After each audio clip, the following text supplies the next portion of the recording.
Do you ever look back at your old manis and just go, ew, why did I do that? And want to do a mani makeover?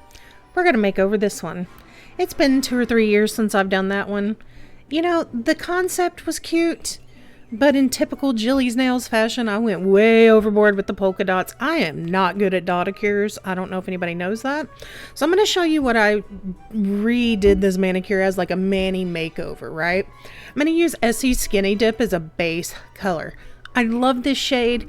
This is one of the rare SE shades, and I don't have anything against them, but I love this shade. So I just haven't ever tried much of their other polishes, but I absolutely adore Skinny Dip. It is a ride or die polish for me.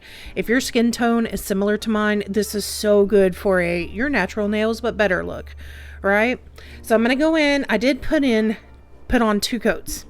And then I top coated everything, so you can see it's nice and shiny.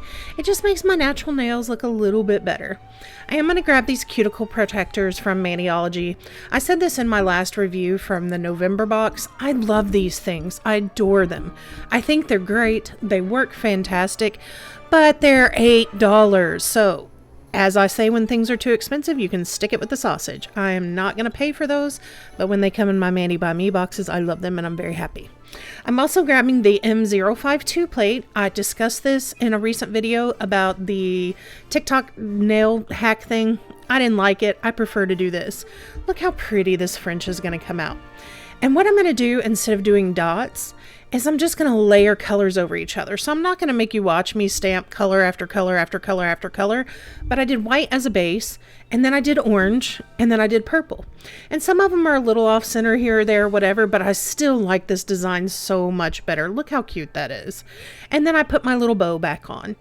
I think this is cute. I think you could wear this in an office. It looks nice, but still gives you that little bit of Halloween yay. I did turn the bow a little bit at the end too. I like it better a little bit crooked. So I would love to know what you think of this one, because I think this is so much better than the polka dots. Unfortunately, I should have gone over the tips a little bit because it didn't come out completely even on that purple. But overall, I loved it. I loved the remake, and I'm very curious what you think. And do you ever go back and redo some manicures where you're like, ooh, I know I could do that better? Leave me a comment. Thanks for watching. Happy Halloween.